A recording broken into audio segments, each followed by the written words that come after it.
I never set out to start a war with the HOA. Honestly. I just wanted to float my houseboat on the lake behind my ranch and enjoy the quiet. I thought that was fair. It was my land, my water, my home. I had no idea it would spiral into something so insane so fast. See, I moved out here 5 years ago to get away from the city, from the noise, from the constant buzz of traffic, deadlines, people in a rush to nowhere. I bought this 100-acre ranch way out past the edge of town. It had rolling hills, a pine grove, and a lake so still you could see the clouds drift across its surface like ghosts. I didn't know about the HOA when I bought the land. Turns out part of the lake edges a luxury development that got built after I bought my ranch. They called it Silver Pines. Sounded fancy, right? They built big expensive homes with manicured lawns and stone mailboxes and rules about everything from the color of your curtains to the height of your grass. And one day I got curious. I wanted to try something different. So I bought a houseboat. Not a giant yacht or some cruise liner. Just a modest 2-bedroom floating home with a little porch and enough space to sleep under the stars on the water. I'd always loved the idea of sleeping on a lake, listening to the frogs and crickets, waking up to the morning mist. So I had it trailered in, launched it onto my lake, anchored it right near the center where it caught the breeze just right. First 2 days were perfect. I grilled on the deck, watched deer come to the shoreline, even saw an eagle dive for fish. Then, the letter came. Type. Formal. Stamped with the HOA emblem. It said I was in violation of community guidelines and needed to remove the vessel within 48 hours. Now, remember, I'm not in the HOA. My land isn't part of Silver Pines. But they claimed the lake was a shared resource, that their development had rights to regulate its use. I laughed at first, thought it was some kind of mistake. So I called the number listed on the letter and asked to speak to whoever sent it. The voice on the other end was sharp and cold. Said her name was Denise and she was the HOA president. She said, "You can't just drop a floating shack into our lake like that. It's a safety hazard and frankly it lowers the value of our homes." I said, "Ma'am, this is my lake. I'm not under your HOA. I own this land and this water fair and square." She said, "Not according to our community easement agreement. You'll hear from our legal team." Click. That was my first real taste of what I was up against. They weren't just annoyed. They were offended.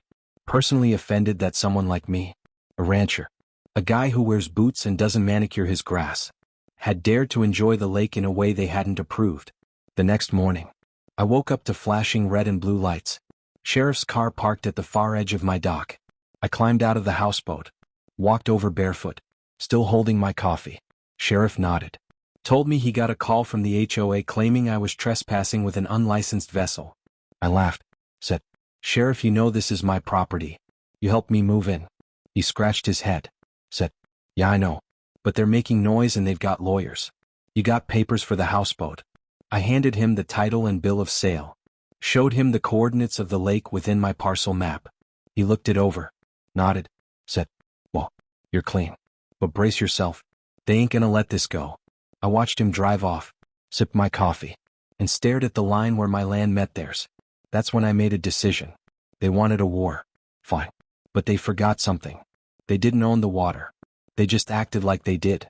And they had no idea who they were messing with. The next few days were like a pressure cooker. HOA members started walking past my fence. Some took pictures. Others muttered loud enough for me to hear about how tacky my houseboat was, how it was bringing down the neighborhood, how they'd talked to the county. Then someone, I still don't know who, tried to sabotage my boat. Unclipped one of the anchor lines in the middle of the night. Luckily I had a motion sensor camera on the dock. Caught a blurry figure slipping away into the trees. Didn't recognize them. But I saved the footage just in case. After that, I knew it wasn't just about the boat. It was about power.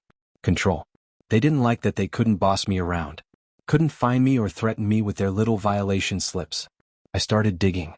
Looking into Silver Pines. Its structure. Its finances. Its weaknesses. And that's when I found it. The Marina. See, the Silver Pines development didn't have direct dock access to the lake. Instead, they leased docking rights from a private marina at the south end of the lake. It was small. Family-owned. Been there for years before either of us came along. I paid them a visit. The owner was an older man named Ron. Rough hands. Slow smile. Told me the HOA had been a headache for years. Always late with lease payments. Always demanding upgrades. Trying to pay less and get more. I asked, "You ever think about selling?" He raised an eyebrow. Said, "Maybe." "Why you asking?" I smiled. Told him. Just curious. We shook hands. 7 minutes later, I had a verbal agreement to buy the entire marina. 7 days after that, the papers were signed. I was now the sole owner of the only marina the Silver Pines HOA had access to, and I hadn't even told them yet. I parked my houseboat right next to the main dock, raised a new sign. Private marina under new management. No HOA access without written permission. Then I waited. Didn't take long. The next morning I made my coffee just like usual. Sat on the deck of my houseboat watching the fog burn off the lake. Birds chirping in the pines. Water calm and still. Like the lake itself was holding its breath. It didn't take long. Around 9:30, a convoy of silver SUVs pulled into the marina parking lot. 3 of them. All the same make. All spotless. One of them had that smug sticker on the back. Proud Silver Pines resident. I watched them step out in formation, like it was some kind of business meeting. Denise led the pack. Blonde hair in a tight bun. Sunglasses that cost more than my truck. She had a clipboard in one hand and a purpose in the other. Behind her, 2 other board members. One tall guy in a sweater vest and a woman with a purse like a briefcase. They walked right up to the office door. Found it locked. Then they turned. Saw me standing on the porch of my houseboat, mug in hand. Grinning like I already knew how this movie ended. Denise marched to the dock. Didn't wait for permission. Didn't knock. Just shouted across the water. You need to remove that sign immediately. This marina is under contract with Silver Pines, and we have exclusive rights to dock access. I nodded slowly, took another sip of coffee, then said, Not anymore, you don't. She blinked. What? I held up a manila folder, tossed it lightly onto the dock where it landed at her feet. New ownership papers. Signed, filed, stamped, and absolutely legal. You're talking to the new owner. Denise stared at the folder like it was radioactive. She didn't pick it up. She didn't move. She just stood there with her mouth slightly open like her brain hadn't caught up yet. Behind her, sweater vest guy leaned over, whispered something. She snapped out of it. You can't do this, she said. This is an active agreement. You can't just revoke access. I said, Actually I can. Your lease expired last month. And your renewal paperwork never got filed. That part was true. Technically their lease had lapsed. They'd been operating on an assumed renewal which never officially went through. Ron never bothered to chase them. He was ready to sell and be done with it.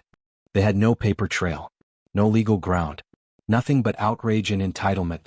I leaned on the railing, said, But I'm not unreasonable. If you want to dock your boats here, we can talk about a new agreement. Of course, there will be changes. She narrowed her eyes. What kind of changes? Well, for one, new rates, market value. No more sweetheart deals. And second, any violations on the lake, including harassment of other private residents, will result in immediate suspension of marina privileges. They all started talking at once, arguing, threatening, quoting bylaws like I gave a damn. But the truth was, they had no leverage, none. They couldn't build their own docks without going through environmental review. That takes years. They couldn't access the lake without crossing my land or using my marina. And now, both were in my hands. I watched them leave, storming back to their SUVs. Denise kicking up gravel in her high heels. That was the day the game changed. But the HOA wasn't done. Not by a long shot. 2 days later, I got a notice from the county. Someone had filed a complaint about unauthorized commercial activity on the lake. They were accusing me of turning the marina into a for-profit business without proper permits. Classic move. Weaponize the bureaucracy. Tie me up in red tape. I called the county office. Spoke to a guy named Earl I'd met before during a zoning request. He laughed. Said he already figured it was the HOA. Told me my paperwork was clean. No violations. No missing forms. But he added, Watch your back. They're trying to build a case. Meanwhile, the residents of Silver Pines were starting to feel the pinch. The marina gate now required a key card. Old cards were deactivated. New ones weren't issued until the HOA paid their outstanding fees. And I wasn't in a hurry to process them. Every day, more complaints, more angry emails, more Facebook posts in the Silver Pines community group. I had a burner account, just to keep tabs. They called me everything. Redneck, squatter, menace to the neighborhood. One guy even accused me of being a Russian agent sent to destroy property values from within. And the best part, I never replied. Not once. I just let the pressure build. Let them stew in their own rules. Then, They made their biggest mistake. They called a town hall meeting. And they invited the press. I found out from a friend at the local paper. She said the HOA was hosting an emergency gathering to address what they called a hostile takeover of community resources. I knew exactly what they were doing, trying to frame me as some lunatic, trying to turn public opinion against me. So I showed up, walked into their community center wearing my boots, my ranch jacket, hair still wet from a morning swim. You could feel the tension when I walked through the door. All eyes on me. Denise at the podium mid-sentence paused when she saw me. "Ladies and gentlemen," she said, "this is the individual responsible for the disruption to our community." I smiled, tipped my hat, then took a seat in the front row. She kept going, talking about safety, rules, tradition, values. But the more she talked, the more people started whispering, frowning, checking their phones. Then I stood up. "Sorry to interrupt," I said, "but since I was mentioned by name, mind if I say a few words?" She looked like she'd swallowed a lemon, but she nodded. I walked to the podium, looked out at the room full of homeowners and reporters and board members. I said, "My name is Jake. I live on the land you all look at every day. I own the lake you claim is yours. I built my life here quietly and peacefully, until someone decided they didn't like the way I enjoyed my own property. I didn't trespass. I didn't violate any laws. What I did was exercise my rights. Then, when pushed, I made a business decision. I bought the marina, legally, fairly, because I could. And now, I run it how I see fit. If you want to work with me, I'm here. But if you want to keep playing games, know this, I don't scare easy, and I don't back down." The room was dead silent. Even Denise didn't speak. I turned, walked out, let the echo of my boots on the tile be the last word. Things got quiet after that. Not peaceful, but quiet. The HOA stopped sending letters, stopped calling the sheriff. They were regrouping, planning their next move. I wasn't naive. I knew they'd be back. But I wasn't just defending anymore. I was building something. That houseboat, that marina, that lake, was mine. And for the first time in a long time, it felt like I was winning. The next 2 weeks passed in this weird kind of calm. The lake was quiet. The HOA had gone silent. No cops, no letters, no meetings. I should have felt relieved, but I didn't. I've lived through enough storms to know when the sky goes still like that, it means something's coming. I kept my head down, worked on the marina, cleaned up the docks, repainted the office, installed better security cameras and a new gate system. And the houseboat, well, it was better than ever. I added solar panels, put in a rainwater collection system, built a little herb garden right on the roof deck. It was everything I dreamed of when I first thought about living on the water. Every morning I'd wake up to the sound of birds. Every night I'd fall asleep to the ripple of waves under me. No traffic, no alarms, just peace. Then came the drone. I was sipping coffee on the roof deck when I heard it, that high-pitched buzz. I looked up. There it was, floating maybe 30 feet above me. One of those expensive camera drones. It hovered there for a full minute, just watching. I waved. It didn't move. Then it zipped back across the lake toward Silver Pines. At first I laughed it off. Figured some bored HOA guy was just playing with his toy. But then it came back the next day. And the next. Always hovering over my boat. Always recording. I checked the footage on my cameras. Zoomed in on it. Tried to track where it launched from. It was always the same spot. A big house at the far end of the development. Right where Denise lived. So I made a call. Turns out, there's a county ordinance about drone surveillance over private property, especially if it's used to harass or record without consent. I filed a complaint, sent over the footage, did everything by the book. But the drone didn't stop. 3 days later, I caught it flying lower than usual, right over my boat's deck. And this time, it wasn't just filming. It dropped something, a little baggie, landed with a soft thump on the wood. I picked it up, opened it. Inside was a single typed note. Said, "Your kind doesn't belong here." No signature, no logo, just hate. I stood there for a long moment, staring at that note, and something in me changed. This wasn't just about a houseboat anymore, or a marina, or some petty HOA rulebook. This was about them thinking they could scare me, chase me off, remind me that no matter how much land I owned, they still thought they owned the neighborhood. But they were wrong. That night, I drove into town, met up with my buddy Drew who owns a tech shop, told him what happened. He raised an eyebrow and said, "You want to shoot it down or jam it?"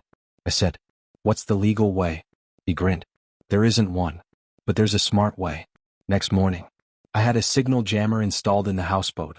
Completely legal because it only worked on my property.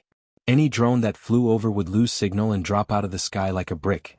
And sure enough, that afternoon, came back, hovered, buzzed, washed, then blinked once, wobbled, and spiraled straight into the lake. Splashed. I rowed out, fished it out with a net, left it drying on the dock with a little note taped to it that said, "Next time, ask first." I figured that would end it, but it didn't. 2 days later, I woke up to something different. The air smelled off, like chemicals, burnt rubber. I stepped out onto the deck, looked toward the marina, and froze. The shed near the gas pumps was on fire. Not a big blaze, not yet, but enough to light the sky orange and black. I grabbed a fire extinguisher, ran barefoot across the dock, hit the flames with everything I had. The fire was out in 10 minutes, but the damage was clear. Someone had poured accelerant around the base. It wasn't an accident. I called the fire department. They showed up. So did the sheriff. They took statements, collected evidence, said they'd investigate. But we all knew how that would go. No witnesses, no cameras near that corner of the dock, no suspects, just smoke. And a rising anger in my chest. I knew who did it, or at least who ordered it, and I was done playing defense. I spent the next few days making calls, emails, meetings. If they wanted to escalate, fine. I'd show them escalation. I filed for a business expansion permit, extended the marina into a floating cafe and event space, set up partnerships with 2 local fishing guides, bought kayaks, paddle boards, even a pair of vintage pontoon boats for rentals. But the real move, the checkmate, was this. I offered free dock access to every non-Silver Pines resident within 5 miles. Farmers, campers, retirees, small-town locals who'd never been allowed to use the lake because of the HOA's grip on the marina. No, they had a way in. Every Saturday I hosted a community fish fry on the dock. Live music, cold drinks, lawn chairs and laughter. I watched the HOA residents glare from across the lake, trapped behind their hedges and bylaws, listening to the sounds of life happening without them. They wanted me isolated. Instead, I built a community, and still, they kept pushing. Late one night, I was walking the perimeter with my flashlight, just checking on things, making sure everything was locked up. That's when I saw it. Paint sprayed across the side of my houseboat in dripping red letters. Get out. The message was loud, ugly, desperate. I stood there for a long while, watching the paint run down into the lake. Then I turned, walked back to the dock, sat down, and pulled out my phone. Time to make one last move. I called a lawyer. Not just any lawyer. A real estate litigation specialist. Told him everything. Showed him the notes, the drone footage, the fire report, the paint. He said, "You've got enough to sue them into the Stone Age." I said, "Good. Let's begin." And that was how the tide started to turn. Not with a scream, not with fire, but with paperwork, filed under the weight of every petty threat they'd ever thrown my way. They thought they could bully me into silence, push me off my land, erase me from my own lake. But what they didn't know was that I was just getting started. You know, it's funny. The same people who weaponized rules and policies, the same ones who hid behind bylaws and codes, were the first to panic when someone else used the law against them. When my lawyer filed that suit, it hit them like a brick through stained glass. We didn't start small. We went big. Civil harassment, property interference, defamation, retaliation, negligence for the fire, trespass by drone. And we didn't just go after the HOA as an entity. We named names. Denise, 3 board members, the HOA treasurer, even the guy who chaired the so-called Lake Conservation Subcommittee. Each one of them got served. Each one of them had to hire counsel. Each one of them realized real fast that I wasn't bluffing. I wasn't just some backwoods guy with a boat and a temper. I was a landowner, a businessman, and now, a plaintiff. Word spread fast. The Silver Pines Community Forum exploded. Half the residents were furious. The other half, secretly rooting for me. Turns out, I wasn't the first person the HOA had steamrolled. There were stories. A retired couple fined $500 for having a garden gnome. A young family forced to remove their swing set. Someone's dog banned from the common path for barking too much. One by one, they started messaging me. Emails, calls, even letters slipped under my Marina office door. I read every one. And that's when I realized. This wasn't just my fight anymore. This was a reckoning. The court date was set for 6 weeks out. Plenty of time for them to squirm. But in the meantime, they did something I didn't expect. They came crawling. It started with an email from Denise. Short, formal. Requesting a private meeting to discuss resolution options. I didn't reply. The next day, 2 of the board members came down to the marina. Tried to act casual. Asked how business was. Mentioned how much they missed being able to use their boats. I said nothing. Then, Denise herself showed up. This time, she wasn't wearing her power suit. No clipboard. No heels. Just jeans and a sweater. Hair loose. Face tight with stress. She stood on the dock. Didn't even step aboard. Said, "We made mistakes." I looked at her. Didn't say a word. She tried again. "We were protecting the community. We didn't mean for it to go this far." I sipped my coffee. Waited. Then she said something that caught my attention. "We'll dissolve the board." Those words hung in the air like thunder. She kept talking. Said they'd vote to disband the current HOA leadership. Withdraw all active complaints. Issue a formal public apology. Even donate to rebuild the shed that burned. All I had to do was drop the lawsuit. I stood up, stepped down onto the dock, and looked her in the eye. "You think this is just about me?" I said. "But it's not. You tried to destroy everything I built. And when that didn't work, you tried to destroy me." She looked away. Said, "I was wrong." I said, "Yes, you were." Then I walked back onto my boat. Left her standing there in the wind. I didn't drop the lawsuit, but I did one better. I opened it, made it public. Let every resident in Silver Pines see the full list of actions taken by their HOA board. The lies, the intimidation, the sabotage. I posted it on the Marina bulletin, on the community board in town. Even handed out printed copies during the Saturday fish fry. By the end of the week, a full third of the residents had signed a petition to remove the HOA entirely. Not just dissolve the board, but tear the whole thing down. Turns out, most of them hated it as much as I did. They just hadn't known they could do something about it. And now, with the marina in my hands, the story in the open, and the lawsuit tightening like a noose, they had nothing left to stand on. But it didn't end there. No, because once the board started to collapse, once Denise stepped down, once the other members resigned in shame, something unexpected happened. Silver Pines turned to me. Not out of fear, not out of hate, but because they finally realized I wasn't the villain in this story. I was the guy who stood up, who fought back, who didn't blink when they brought the full weight of their rules crashing down. And now, they wanted help. Residents started coming down to the dock. Not to argue, not to complain, but to talk. They wanted to host events at the marina, picnics, kids' fishing lessons, fundraisers for the local animal shelter. They asked if I'd consider letting boats from Silver Pines use the slips again, under fair terms. No politics, no pettiness. I listened. I didn't say yes, but I didn't say no either, because something had shifted, not just in them, but in me. When I bought the marina, it was about power, control, a way to fight back. But now, it felt like something more. It was a place where people came together, where stories were shared, where a guy like me, who just wanted to float a house on a lake, could build something bigger than a grudge. I looked around at the docks, the boats, the families laughing on the deck, and I realized I'd won. Not because they gave up, not because they lost, but because I turned their attack into opportunity. I didn't just defend my land. I transformed it. There was still one last court hearing. Just a formality. By the time it rolled around, the board had officially dissolved. Apologies had been issued. Reparations were underway. My lawyer asked if I still wanted to pursue damages. I thought about it. About all the nights I couldn't sleep. All the threats. The fire. The drone. The slurs.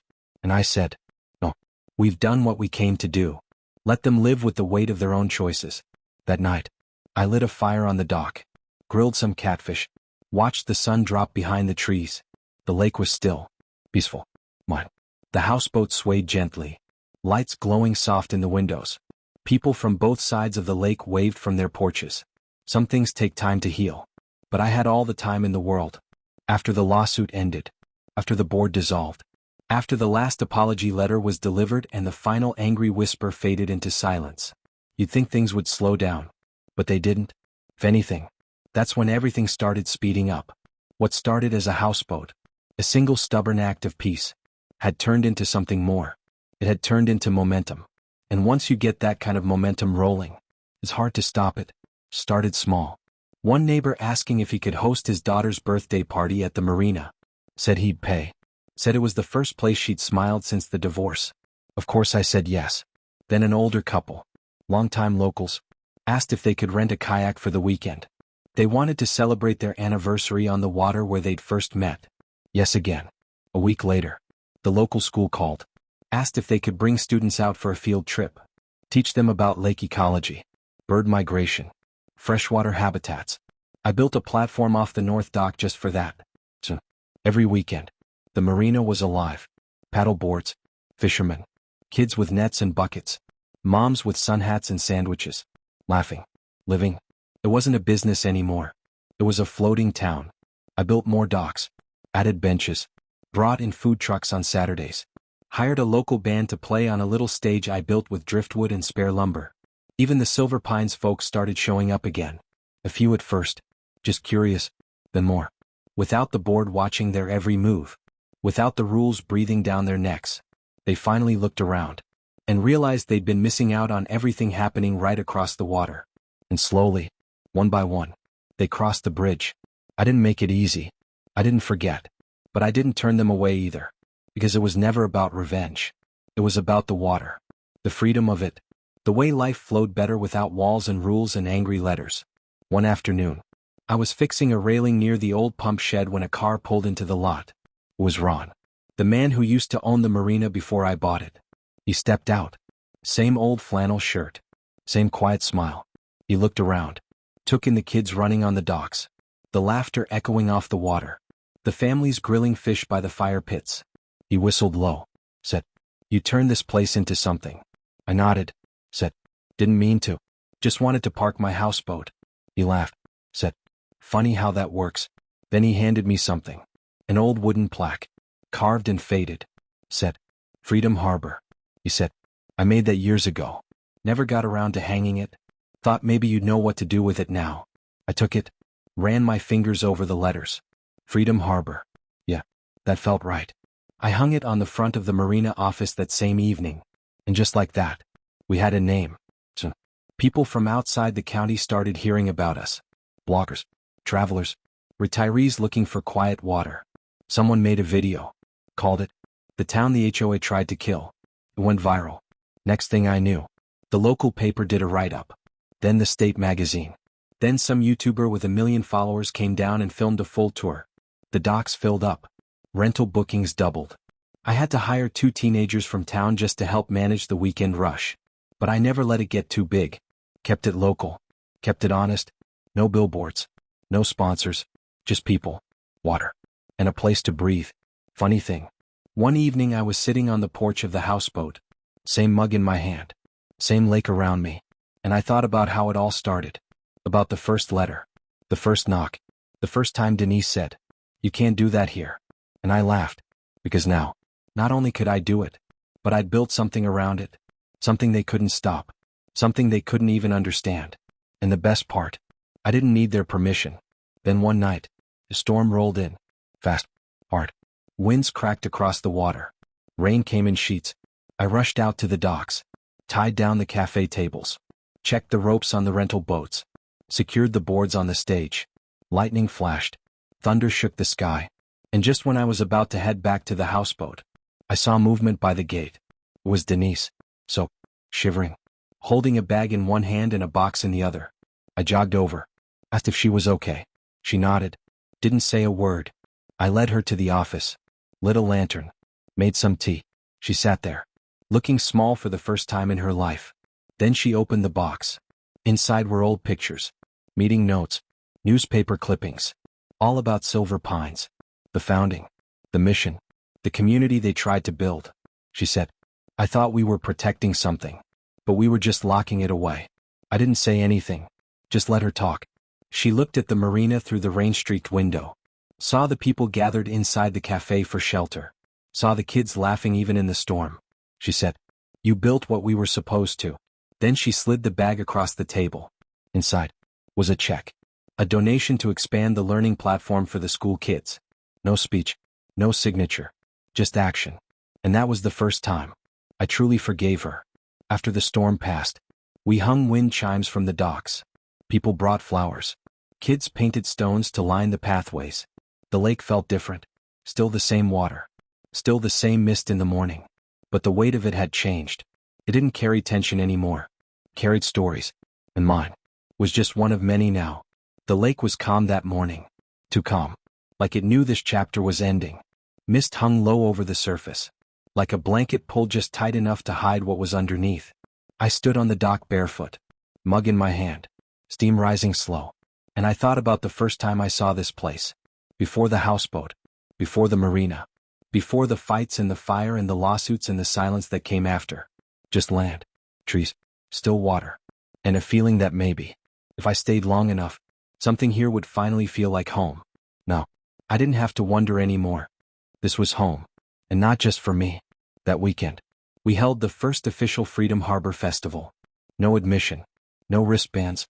No corporate banners or flyers stuck in every hand. Just the community, as it had become. Everyone pitched in. The old stage rebuilt with better wood. The cafe menu doubled with donated ingredients. 3 families smoked ribs all night. 2 high school bands took turns playing covers and originals until their fingers cramped. Kids ran from one dock to another, chasing each other with water balloons. Seniors passed out lemonade. One of the kayaks got stuck in the cattails, but nobody cared. Somewhere in the crowd, I saw Denise. Not with a clipboard. Not with her old board members. But with her grandkids. Sitting on a bench. Eating grilled corn. Laughing at a magician performing card tricks near the paddle shack. She looked like someone who'd let something go. And gained something better. Halfway through the evening. Right as the sun started dropping behind the trees. We lit the lanterns. Hundreds of them. Handmade. Paper and twine. Floated out across the lake. One by one. They drifted. Some fast. Some slow. Little orange stars moving across the water like memories refusing to sink. Each lantern carried a note inside. A wish. A thank you. A memory. Some were folded poems. Some were names. One just said, "I'm sorry." And for a moment, even the loudest kids stopped. Even the music paused. And all you could hear was the water. And the wind. Later, I sat on the porch of the houseboat again. Same spot. Same mug. The festival still going behind me. Laughter drifting over the dock. But I just sat. Watched the lanterns fade one by one into the dark. Then I heard a chair scrape. And someone sat next to me. It was Caleb. One of the newer residents of Silver Pines. Young. Quiet. Veteran. Always wore his cap low like he was trying not to be noticed. He said, "You know, if it weren't for you, this place would have stayed broken." I shook my head. Said, "Nah. I just built a dock and parked a boat. The rest of it was everybody else." He smiled. Pulled out a small box. Said, "The community got together. We wanted you to have this." Inside was a plaque. Simple. Wooden. Laser-etched. J. Founder of Freedom Harbor. You brought the water back to life. I didn't say anything. Didn't have to. We just sat. Side by side. While the last of the lanterns drifted into the horizon. The next morning, I found myself doing what I always did. Fixing things. Tightening bolts. Checking on the rental inventory. But something felt different. The energy. The air. Like everything had finally settled into place. No more letters. No more threats. Just work. And peace. And that's all I ever really wanted. To live. To float. To build something real. Without permission. Without pretending. Just real people. Living real lives. On a lake that finally belonged to everyone. Months passed. The school platform expanded. We brought in solar lights along the trails. The floating cafe added a breakfast menu. Freedom Harbor became a regular stop on the local boating circuit. But we never let it get too big. We didn't need to. Because it wasn't about money or growth or beating the HOA anymore. It was about balance. A houseboat anchored in the middle of a lake. A marina filled with stories. And a shoreline that no longer had to choose sides. Sometimes, tourists still ask, "Is this the lake where that guy bought the marina to get back at the HOA?" And I smile. Say, "Yeah, that was me." But I always tell them the same thing after. It stopped being about revenge a long time ago. It became about legacy. So now, every evening, I walk the docks, make sure the lanterns are stocked, check the paddle locks, say goodnight to the regulars. And then I go back to the houseboat, turn off the porch light, lay back in the hammock, and I listen. Not for noise, not for trouble, but for peace. Because after everything, after the fight, after the fire, after the lawsuit and the long road back, I finally got what I was after all along. A life on the water. And a place where no one, not even the loudest board in the county, could tell me I didn't belong. And that's how a houseboat, and a little stubborn piece, turned into something bigger than anyone expected. Thanks for being part of the journey. If you like this story, don't forget to stick around, because what's coming next might just surprise you even more.